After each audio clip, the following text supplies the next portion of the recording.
Now, ladies and gentlemen, we're not doing Loki again. First off, we're doing Marvel's review. So I want to give a shout out to BX Sports Jedi Network for giving me that wonderful intro. And good afternoon, senor. Good afternoon to you. Salute to everyone watching us. Let's go. I'm ready, man. You know me. I'm a comic book little nerd here, along with the baseball and the sports. Let's get into it. Of course. Now, I want to give a shout out to everyone that's watching. You're watching Coquito Underground. I'm not putting my graphic. I don't give a crap about that. What I want to give a crap about is that we're going to talk about in the next couple weeks, or this week to next week, and maybe to next year, depending. A couple Marvel Studio projects, even DC. We're going to talk about Aquaman. We're going to talk about What If episodes 1, 3, 4, 6, and then 7 to 9. And maybe some spoilers here and there, our thoughts and reviews. This will be an honest, unbiased, uncensored review of the Marvels, beginning to end. If you do not like it, please tell me why. If you want to defend it, like a mark in a wrestling show, explain why you do. That's all I gotta say about that. But before we get to the nitty gritty, what were your thoughts before you even saw the Marvels? What was your headset? I mean, your headspace. Yeah, I wanted to see, how they're gonna bring these three ladies together. We understand watching the TV series Miss Marvel, how she looks up to Karen Danvers, how she likes Captain Marvel. We're Yeah. also seeing the dynamic with Monica Rambeau, also how she's tied into Captain Marvel as well. By different ways, either calling her auntie. We could debate about auntie or not, but that's for Yeah. another moment. And how they're all going to tie in and interact. What's the one common denominator that's going to bring these three marvelous ladies together? No pun intended. And it's a weird start where the first act, ladies and gentlemen, starts with Monica Rambeau in space. Nick Fury is in charge of Saber, not Sword. Sorry about that. Osborn doesn't get the rub on that part. Shout out to Osborn. And before we even get to that, we kind of continue off Marvel, the Miss Marvel, the first movie. Carol Danvers goes back to the Kree homeworld and destroys the Supreme Intelligence. That has already been known. That's canon throughout all history. We cut to Monica Rambeau in space, and this is after, ladies and gentlemen, the Secret Wars. This is literally right after. So America doesn't like Skrulls. They had to leave. Nick Fury said F you to the president because, again, the president did a dumbass move. And now he's in space with Monica Rambeau and the people of Saber. Mostly aliens as guardians, a couple of stuff like that. And at the same time, Miss Marvel is in her house with her parents just doing the same thing. And at the same time, as Carol Danvers is fighting something else, and as Monica Rambeau is checking the field of the jump gates, and as Miss Marvel is checking out her wrist, as all these things are happening, I have to go back a little bit and say that a pivotal character that we'll say her name later on is looking for something on an asteroid. She has a crew with her, which we'll talk about the crew in a second. And she finds one of the negabands, one of the mythical cosmic items in the universe, on par of the nullifier, on par with any other thing that can pop out. I'm not going to say Galactus' name until he comes out.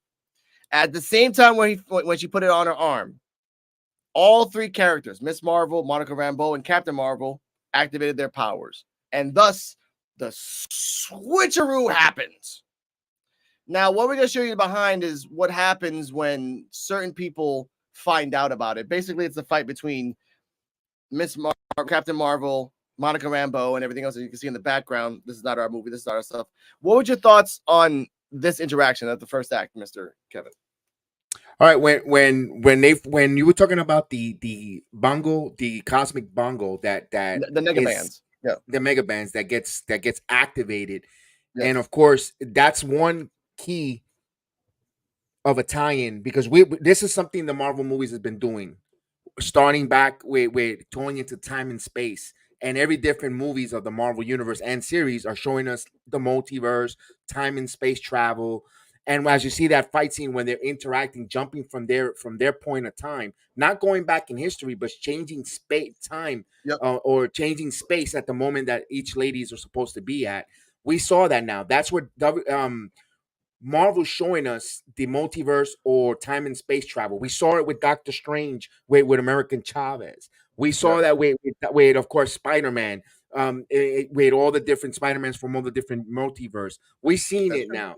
And that's what at least the first act of the movie is, if refreshing or reminding us there is multiverse and we're going to cross and move from one place. This one didn't go to different multiverse, but they changed space and time at moments. And I love the part when Kamala was in outer space and she was like, "Oh," she noticed what's going on and she recognized Fury and she's Yep. talking to Fury and telling him who she is, and Fury's like, "I don't even know who you are. I don't know Yeah. you, man." Looking like a guy when the lights come on in the club. You know what I Yes. mean? No, of course. And I want to give out another point. The reason that the main villain, which is just honestly and I hate to say this, a Agents of Shield season villain, honestly, because it wasn't that great. You're We'll get right. to that in a second. She's using the nega bands, one of them, to open up a jump point to her homeworld of Hala. The reason that is that because since Carol Danvers destroyed the Supreme Intelligence, they have been going to a civil war. They've run out of water, air, everything. So she, in a kind of like a rebel sense, is trying to bring water and bring air and bring things back to Hala to save her world. It's not in the sense of like Thanos, like where he wants to destroy half the universe. It's not in the sense of Ronan the Destroyer of gang dominance. By the way, she is the new Ronin, just not called a Ronin, but just Correct. Ronin by, oh, I'm picking this up and it's mine now. Let's just say it like that. No one appointed her. She just took it out Correct. herself. We see from the first jump gate, she gets water, right? Not water, air. And from that, it leaves a hole, as you said, in space time forever. Hmm. And that is something that's not supposed to happen. At the same time, ladies and gentlemen, Loki, the series, is I'm happening. So glad this you brought that. all connects in a weird way. I Hmm. did also like that when Kamala jumped in on the ship, Fury, with limited mobility, knocked out 3 guys, like sitting down, like, "Bah, bah, bah, I'm done. That's it. That's I'm done. true. That's it. That's I true. got paid for this. So that's good. Whatever." But All 3 get um, together. Yes, go on. no, but remember when the we're gonna call her the accuser. I forgot her name. Yes. She's also their planet is dying. Their sun, similar to a Kryptonian type Yes. of storyline. Kind of, I got it with Superman. She's also trying to save her son. So she's being put in a situation where, as a dying mother, to save her child, metaphorically or literally. They didn't explain because they never showed the child figure, No. but they kind of emphasize that with her backstory. So in that point, we can understand why she was desperate and going to those means of looking for the resources, not just to save her planet, but supposedly save her child, which it could be Yes. her planet there. Which is messed up because they never showed her child. And then, by the way, the Hmm. person's name is Dar-Ben. So Dar-Ben is the main villain, the antagonist. And yeah, they only showed her and her crew, which is kind of like a Fast and the Furious crew, like 3 or 4 people. They're there. They're there for a reason. That's it. Okay, sure. We get them all together. Monica Rambeau, Captain Kamala, and everything else. They get on a ship. They find out that they have to talk to. They kind of figure out where everyone that Captain Marvel was connected to is getting attacked. First stop, after, because you're right. First jump point they open up next to a sun.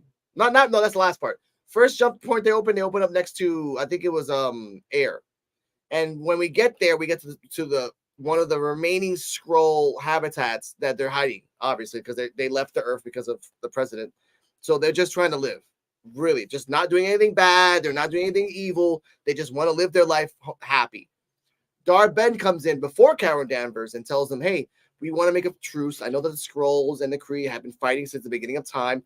Thank the Celestials for that. We'll get to another point about that another time in life. But we want to make a truce. The Skrulls are like, I don't know. You guys are Kree and you guys are always trying to attack us. But okay, sure.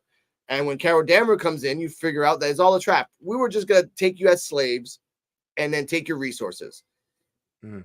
Many Skrulls died and they tried to stop her. They tried to stop her, and I respect that they tried to stop her and everything else. And as you can see here, there's a nice little picture of Dar-Ben and the crew behind him. As you can see here in the background, Dar-Ben, his little crew, little lackeys. They did a valiant fight, but you can see the difference in war between Monica, Kamala, and Carol. Carol's been through this shit. She was in Infinity War. She was in the worst of the worst. Monica Rambeau psychologically has been prepared because she was in the Wanda show and everything else. She saw the horrible things that people can do. Kamala is just a girl from New York that might have fought with a couple semi-homophobic, like xenophobic people. She's never been in the shit like this. She's never been in a war. And seeing a good portion of the Skrulls die, and Carol Danvers tells her, we gotta go. No, we gotta save. Like, no, we gotta go. War is about just accepting the losses and moving the hell on.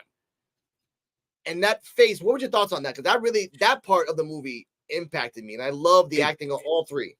I know. I'm glad you mentioned that. Even before we get the interaction finally, because right now Monica is not speaking with Carol for many years. Yes. They're on talking terms. And then when Carol finds out that Monica, you got powers, and that kind of like got her cosmic powers. And I love the fact that they talked about, and like you mentioned, WandaVision, that she got hexed. She went through a witch's hex and became. That's another pivot point where Marvel started introducing the crossover of the multiverse, because of course, what was the repercussion of WandaVision? She wanted to keep her kids alive after it was in reality, and she went to time and space to look for, in an alternate universe, her kids. So that's how she gained her powers. If you look at it, if you want to scrutinize it and look at it there, it's tying in to right now on all the storylines. And I know maybe you guys that are listening say, damn, that's kind of too much deep thinking. But you know what? It's a little reality, because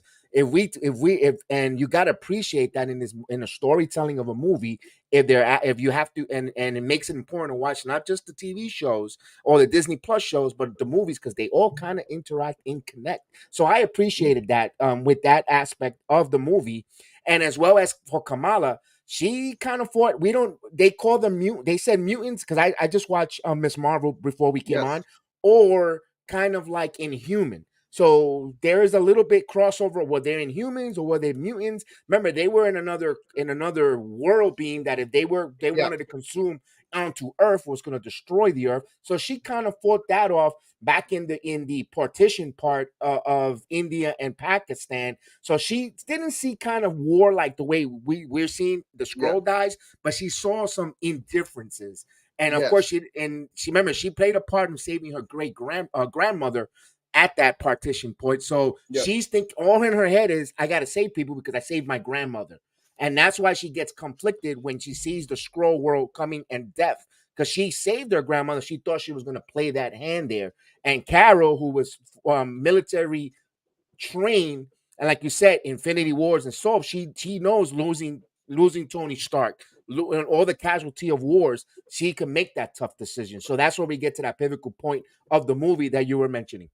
That's true. And again, we have to also remember Carol Danvers has been going on for 30 years plus, from the 80s all the way to now. She's been just roaming the universe, which, by the way, with the Flurkin cat just hanging out with them the whole time. That's a nice little like companionship. They also tried to, I forgot to say, Monica Rambeau figures that they have a quantum entanglement, that every power is connected to another.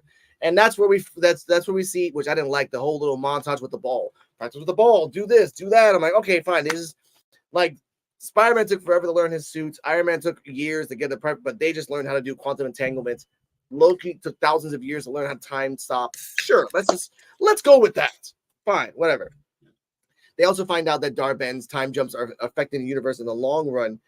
Here's the part that, and the planet they were at was called Tarnax. We'll put that out, the one of the refugee worlds of the Skrulls. Now, after they deduce that Darben is targeting planets that are meaningful to Danvers, who Darben blames for the desolation of Hala. Darben blames Carol Danvers. They also find out that there's a place that they might go next, and it's called Aladna, Aladna. And it's a very weird world. Carol Danvers does not want to go over there. He's like, I really don't want to go over there, but all right, fine, sure, we go over there. And the whole world is full of song. And I don't say that like as in a happy thing. No, they all sing in song. And the part that I didn't like was that you see Kamala and Darren's in the background, kind of like, I'm like, dude, you're running away from a freaking no time for dancing shit. That's Hulk and Thor shit. That's not you. Don't do that. We also find out the main character is bilingual, so therefore he can dance and talk. Apparently, Carol Danvers is married to the prince. Yes. That was that, and then that guy is a Korean pop star, by the way. That's the only reason they picked him, ladies and gentlemen, because he's a Korean pop star. He's not wow, whatever. I'm not getting into that. They get there, as you see in the background, the crew, Darben, and all the ones were telling that we want to have peace, but Karen Den was here. A big fight starts. A big fight happens. And then Monica Rambeau fights Darben for a little bit, gets the upper hand, but then loses. Kamala tries as well, back and forth. Carol is so enveloped in the war, so enveloped in the fight, she's not really noticing the people around her and just not being a team player. Sometimes she is, but then sometimes she's not. And what sucks, they win. Darben wins, opens up a jump point. Not all the water, but a good chunk of the water from Aladna is taking out and sent to Hala. Now, before we continue, they lost, ladies and gentlemen. What's your thoughts on this particular moment? Because I have some thoughts on this, but go, please. I understand they want to show us the character, Yes. and again, I sat down and I didn't like it at first. And the more time passes, I go, you know what? This movie also got to get kids involved, and they have to like the kids. But I don't know, because right now I got a little too much goofiness, because with with Kamala's parents, Kamala, come here, Kamala, like, oh, come on, give the girl a break. Jesus Christ. All on top of smothering the poor girl, man. No wonder why she got powers and wants to run away to space. I mean, give it. I just thought it was too much, and it was a little goofiness with the dancing, and I'm like, okay, it was like Marvel meets the Song of Dance. You could have done that on a Disney Plus if you wanted to do a movie, a dance sequel type of thing, not in the movie theaters. Thank you. Oh my God. Okay, here we go. This was by far the most stupidest, goofiest thing I've ever seen in my life. The dance thing, yes, it was meant for kids. Didn't you guys learn from She-Hulk that this stupid shit doesn't work? It doesn't work. And putting it in there in a planet based on song is fine. The part that pissed me off is that Carol Danvers destroyed that planet and no one else talked about it afterwards. Once in a sentence, and they just like, oh, whatever. I'm like, your prince and his planet's dead. Just like the refugees. Where you're going is destruction. And then she realizes wherever I go is destruction. That's true. Before I continue, there's a B plot. The Flurgan cat is in the Saber Station.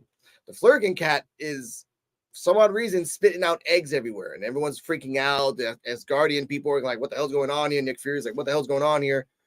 When it comes to a point where Darben, after she got the second Negaband, they all tried to get together, but they weren't coordinated enough, and they got the second Negaband, and she was on her way to Earth.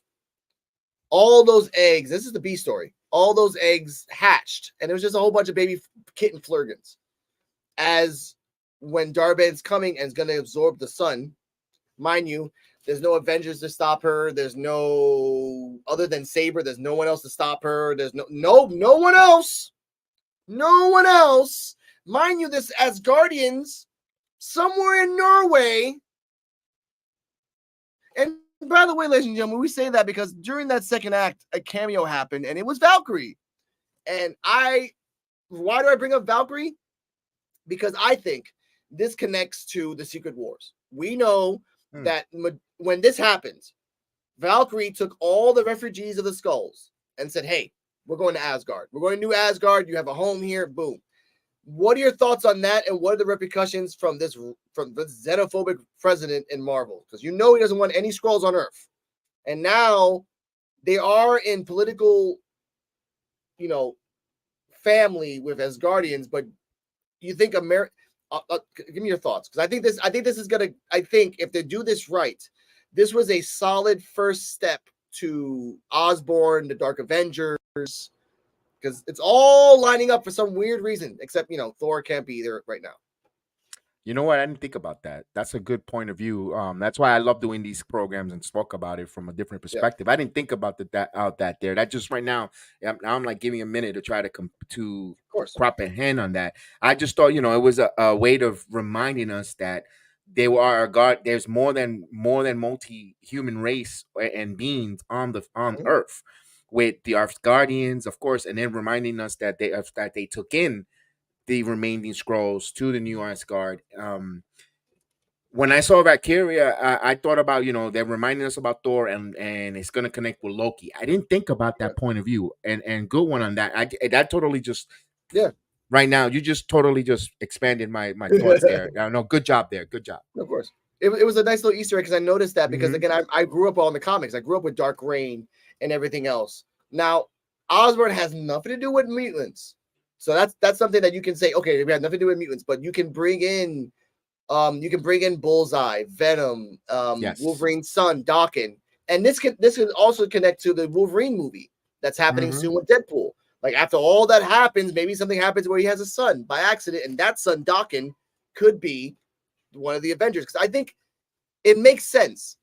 New Asgard is basically all gods, and they can do whatever the hell they want, but they're respectful. Like we just want to have a place to live and stuff. But you're bringing in people that America themselves don't want to, like or whatever. So this is gonna tie in for later. Like we had the Sokovia Accords, and now it's a cluster. So Yeah. now we're gonna have Accords. I think is gonna be like, okay, you have scrolls get him out of here. As Guardians, like, no, we're not. Okay, we're gonna go to war to you. Okay, sure. Here come Osborn. I know what to do. And then that starts Dark Reign, Ooh, which I think you know what also brings up right now? what. Doom has his own Latvia, own a Mhm. world because he doesn't want no part to do with none of the bureaucrat nonsense. There's so many different storylines. If you open up, like again, back to Loki with Yep. all the spaghettis that we've been reviewed and all the possibilities, those are many different possibilities. What also was available by a president in the Marvel comics is the Mutant Act, Yep. which when they haven't introduced that, but that's Not another yet. spaghetti of multiverse there that gets developing there, and these are like seeds. It could be, it might not be subtle, but they're giving the seeds for later down in maybe in another phase or Yes. two, what to come. Which good point there. That's a good one. Of course. Now we continue on to the final act, ladies and gentlemen. The final fights. Dar-Ben versus Kamala, Carol, and Monica. And as I have everything right here in the background, here we go. Now, this by far was a very, and I hate to say this, a very CW Arrow fight with good graphics. And I respect that. CW, and you know about CW Arrow fights, I very, love them. very technical, Hmm. very jumpy and punchy and stuff, and little explosion here or there. No, this was the same thing with a lot more graphics. And I did Hmm. like the combinations of all three people. Like they were kind of like, if there was a fourth person, it would have been like Ninja Turtles. We're all four are a team together, working together seamlessly. And I did like that. But Dar-Ben, who has no superpowers, the Negaband's purpose is to only open portals. It does not give you extra powers. It does not give you superhuman strength. She is a simple Kree person. So how the F are you going to withstand three freaking superheroes with three different light powers? That part pissed me off. And it lasted 5 minutes. I'm like, all right, man, come on. She has a hammer. Like, just come on, man. It's not even like a small one. It's a big ass hammer. In the end, Dar-Ben, they tell her, don't use those Negabands. Don't do it. You're gonna destroy your world. I can fix it. They realize that they can fix the planet by using Carol Danvers as an energy source. Just go inside the sun, light it up again, boom. Boom. She realizes it, Dar-Ben, F you, and just does it anyway. And in the last seconds, oh, I opened it. Oh, I'm burning. Oh no! And then she just disintegrates into nothing. Wow, what a great character arc. Yeah, that was a So very anticlimactic. it was very anticlimactic. Carol and Kamala, she puts both of them on, and then power up Monica Rambeau to close out because if they don't close this jump point hole, everything collapses. Every universe, not every universe, but the universe around the will collapse. They said that specifically, not multiverses, but the universe. As Monica Rambeau goes inside the portal and closes it up, Carol's like, "Oh shit, I gotta save her," and you see her just like if it was like Iron Man going to the hole, a la Avengers 1, and she's just going and going and going and going, and then at the last second, it's okay. Monica saying it's okay. I accept it. Thing closes. Carol again gonna get found. World is saved, but we lost it. We lost a soldier. Cut to, oh, by the way, And I'll say this now because this wasn't really a great B story, but either matter. All the Flurgans were hatched. The space station was going to get destroyed. So everyone got swallowed by the kittens, put inside the escape pod. That was pretty funny. That was like, and then the That was announcement, cool. please, that was cool. Like, please let the kittens absorb you. Don't run away. I'm like, okay, that's just, I'm not going to fuck you. So, and then as Guardian like holds his nose and gets sucked in. So they get saved. They get the escape pod back to Earth. Later on, Monica and Carol are talking. Carol is like, I want to see if I can find her again. Monica and Kamala's like, let's do it together. The family is happy that Kamala is safe. Carol is happy that she's back home again, but she's going out again. And we cut to black. For the first post-credit scene, what was your thoughts on the movie before we get to post-credits? Right there. At the end, everybody's happy. Monica's somewhere in space. And Carol realizes, and not really acknowledging that she destroyed 3 freaking planets, numerous people, a civilization, messed up her princehood, and like none of that doesn't matter. We're okay on Earth.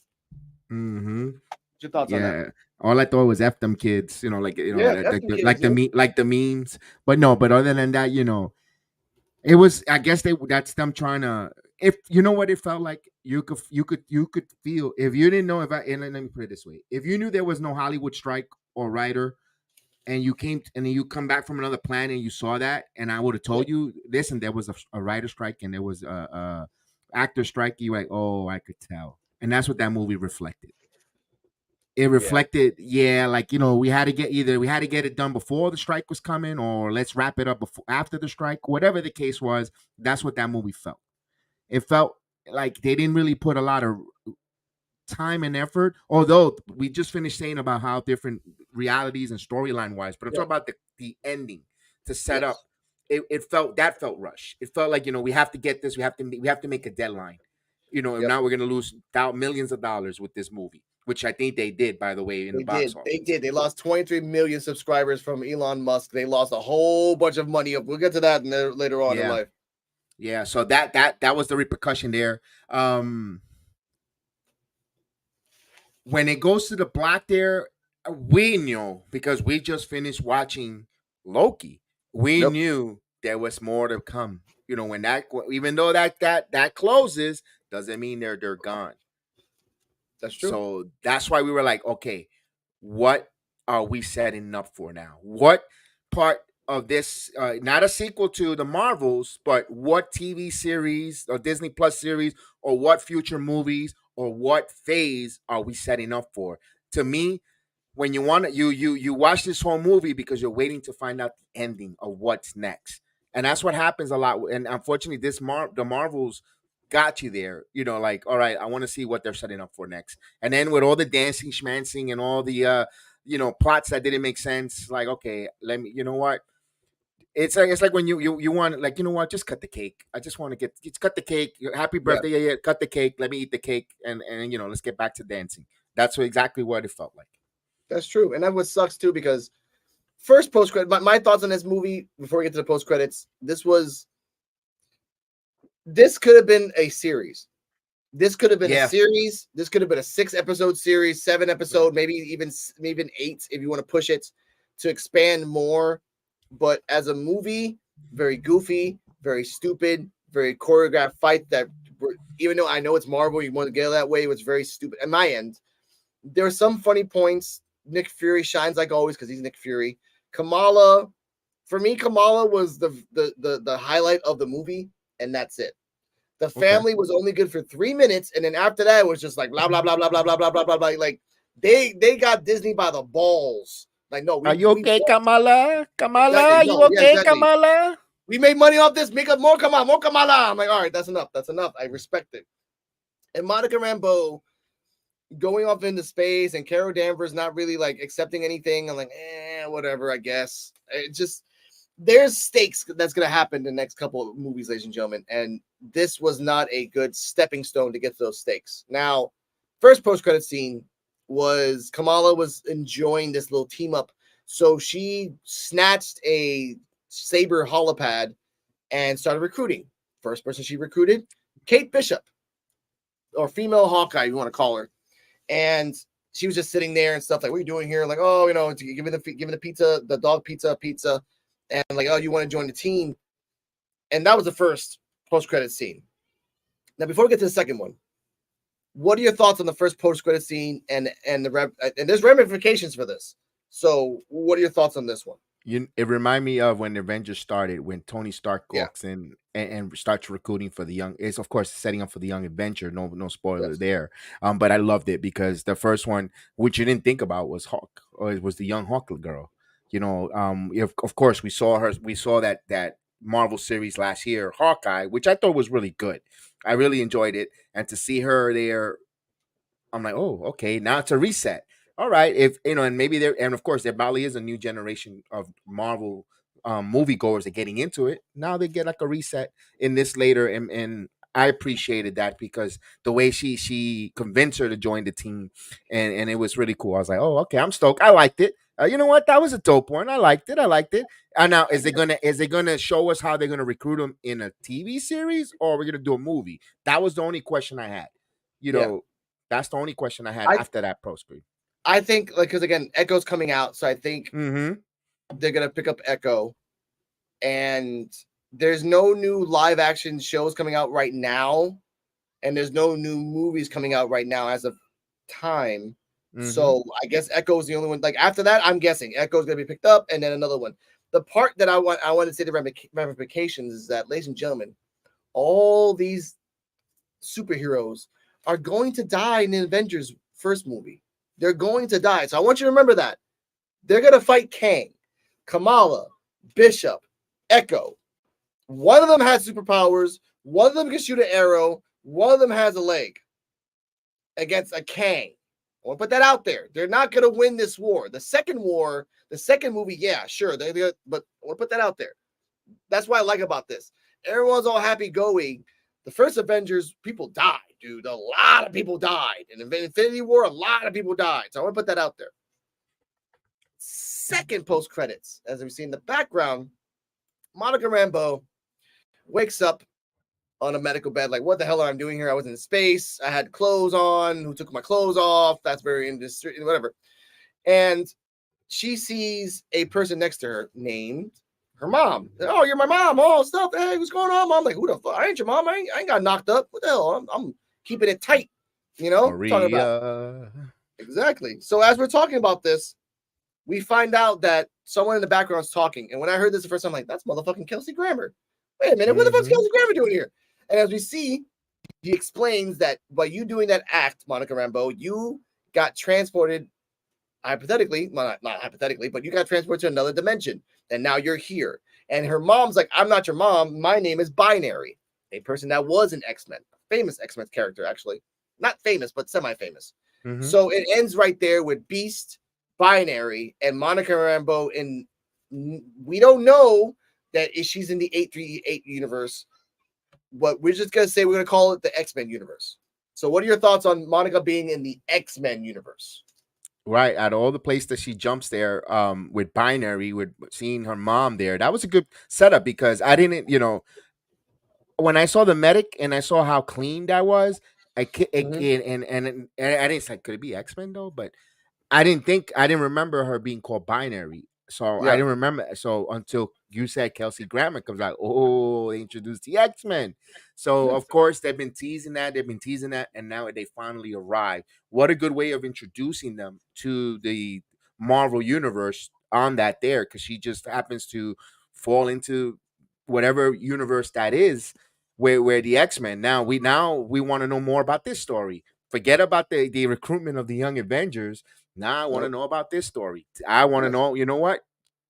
Put that aside because we know that Young Avengers are going to eventually get together, but I want to know how we're going to get this here. How she's going to get back? How is Monica Rambeau going to get back to her universe? Because here's the teaser. I'm going to remember this.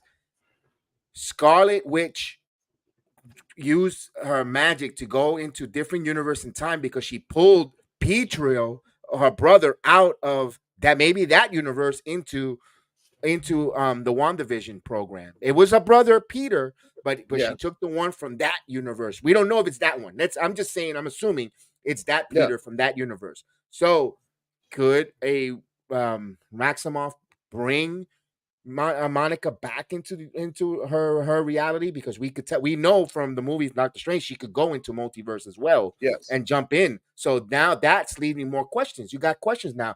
You kind of see a path how could she try to go get Monica, feeling guilty that she causes that pain, or trying to do good after the Doctor Strange movie, wants to go back Yeah. on the justice side, try to help Kara bring Monica back, and maybe that's how we get introduced. That's just me hypothetically speculating on how Yeah. they could do that. I think they're gonna bring it back from the Deadpool movie, because it only makes sense. There's no other movie that connects to X-Men other than the Deadpool Wolverine movie. There's the cartoon coming out, X-Men 1997, but that's 1997. This is not 1997. This is 2025 X-Men, Kelsey Grammer, all that stuff. And I did like the notes of why they used Kelsey Grammer. In the X-Men comics, he was a scientist, he was the doctor, he was the guy to go to check out your stuff. Like you didn't go to Cyclops or to Jean Grey or to Professor X. You went to Hank. You went to Hank McCoy to figure out chemicals and figure out stuff like that. So I respect that part. I think comment here coming out, a little comment. Thank you, agents. I think Binary Beast and Monica will reappear in Deadpool 3, which is the same universe as Wolverine from Deadpool. That's what I think as well. Thank you, Agent Super Argo. I think as well, because it makes sense. Deadpool and Wolverine doing an adventure. Monica's like, where the hell you guys are from? Like, I'm from here. Like, can you guys give me a ride back? And you give her a ride back. Because this is all going to connect to, this has to connect to Avengers Infinity War. Not Avengers Infinity War, Avengers Secret Kang Dynasty. You know, let me ask you this. Let me ask, what's up, Agent? Salute to our man, Agent Super Argo. Good. Let me ask you this.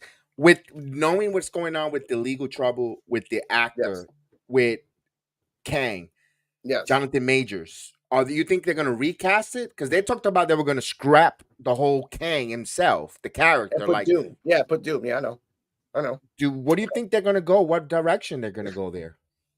The news, and ladies and gentlemen, we're gonna like final act. That was a great show. Now we're going into theories of that's Marvel. right. Let's I apologize for deviating you away from that, because we are no, it's okay. No, it's okay.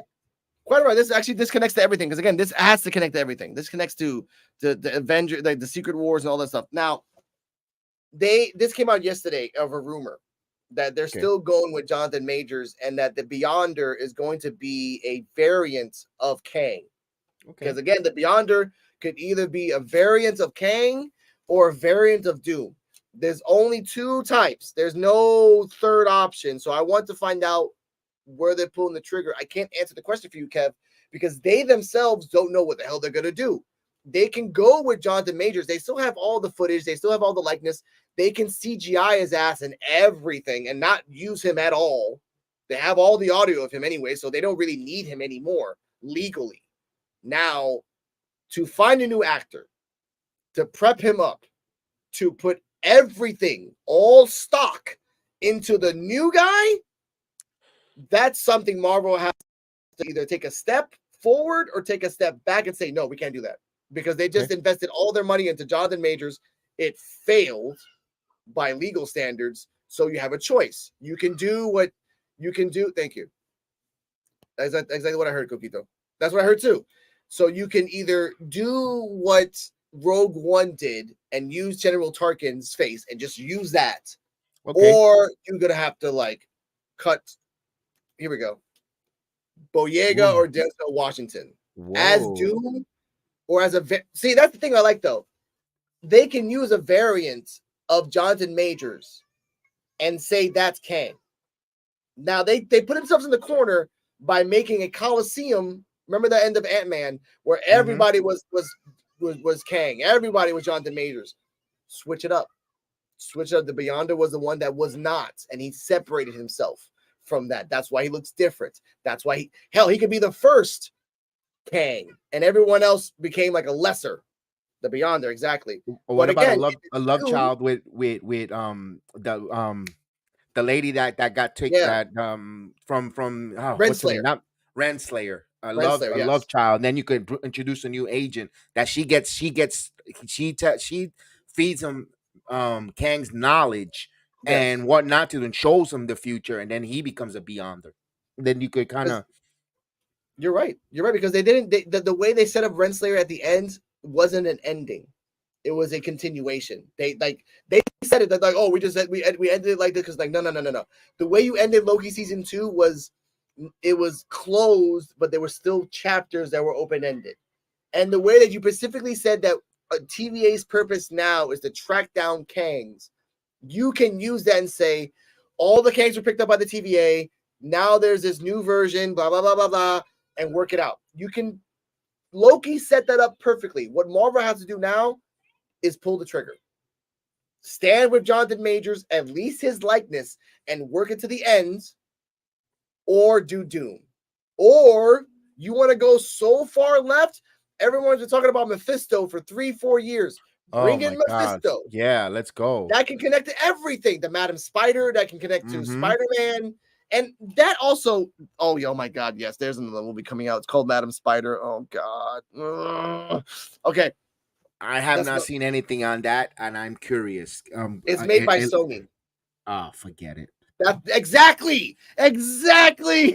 Anything made by Sony sucks. Yeah. Hopefully they learn their lesson. I hope so. But like I said, I hope. But final thoughts on this. Now, again, ladies and gentlemen, we're going to talk about What If soon, and that What If has a lot more depth than the Marvels right now in terms of time, space, and what's going to happen in the future. We'll talk about that when we get to that. But do you think, final thoughts on this, do you think there's going to be a Marvels 2? And if there is going to be a Marvels 2, who should be in it?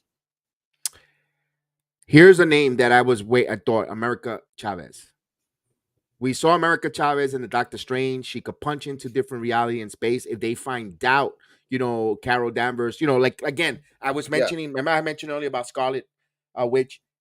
If they still want to keep her kind of like a tweener or not totally face again, as a heel, bad good person, I use a wrestling term, and they're contained or she's defeated or whatever the case, and they ask her about Monica, you gave her those powers, with your spell, is there any chance that you could whip a spell and get it? Goes, and maybe she says, I'm too weak, I don't have, I don't dabble in that dark magic and stuff, but I know of a person who have punched through space and reality that jumped, and then that's when they bring America Chavez to try look for her to help our heroes, the ladies, to try to go find Monica Rambeau, punching in and jumping in from different multiverse, looking for Monica Rambeau. I think that's a way you could go as well.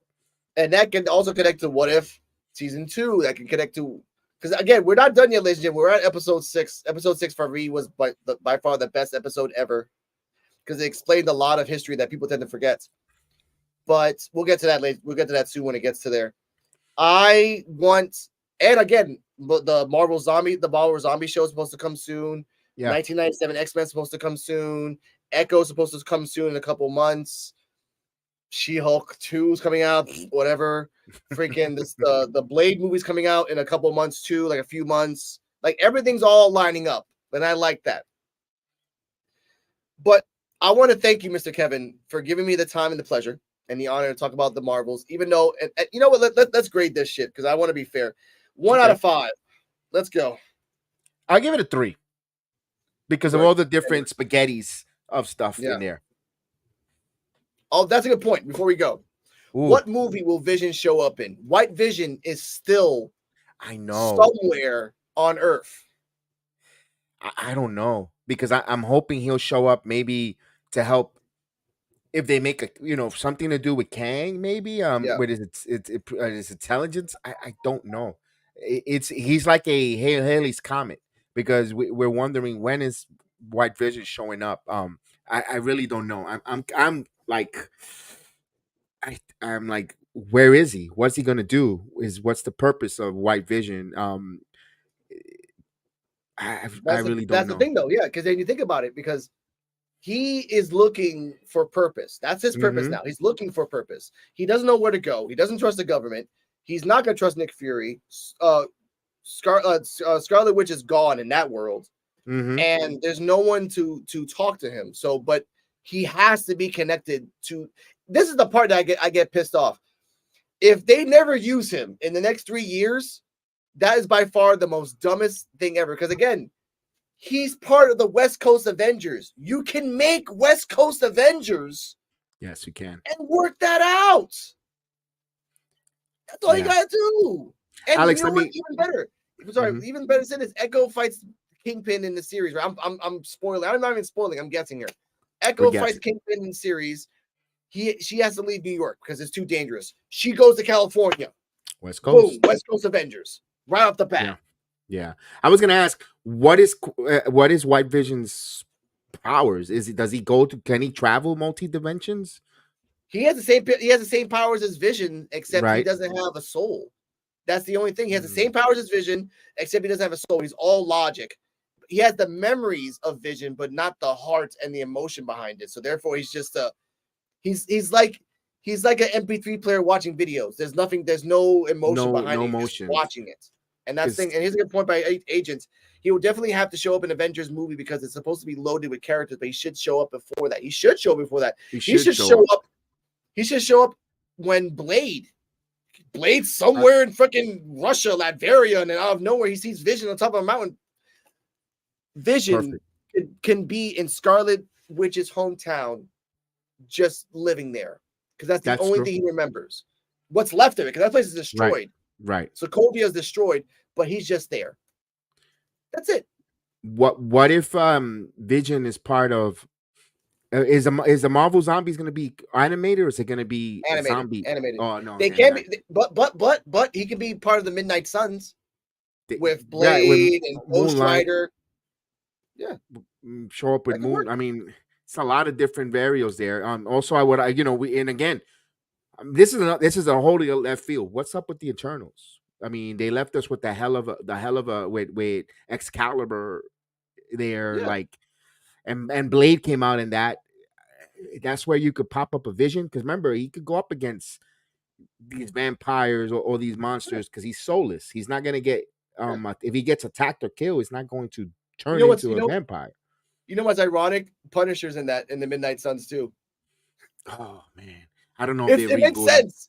That fool ain't got no soul. He does the mission. So that's why I said Vision's perfect. It's just a group of people that really, they have souls, but they're just Ghost Rider, Blade, Werewolf by Night, Punisher, Vision, Man-Thing, like six heavy hitters right there. Yeah, and that's all you need. Yeah, you're right. Man-Thing, there you go. Thank you, Agent. Like, even though, like, I saw the picture, like, it seems weird when you see Punisher in the picture where, like, it makes sense. It makes sense. It makes kind of weirdly does. So, you know, with all that heavy artillery, go kill some monsters. Yeah, go have fun. That's fun. Yeah, but that was, ladies and gentlemen, Mrs. Marvels. We'll talk about that later on. I want to thank you, Mr. Kevin, for passing by and giving me the honor and privilege. Soon enough, we'll say soon. We might be jumping in on. Actually, we might be jumping in on What If next, because again, I've been watching. I've already done the first 6, so I'll tell everyone down below, and I'll tell you as well when we can do it. Possibly, most likely tomorrow, we might be doing, if it's okay with you, episode 1 to 3. Because again, I got all the parts going out here. I want to give a shout out to our favorite fans, to Agent Super Argo. I want to thank you, gracias. If you're subscribed, you've already, thank you. If not, I appreciate you nonetheless.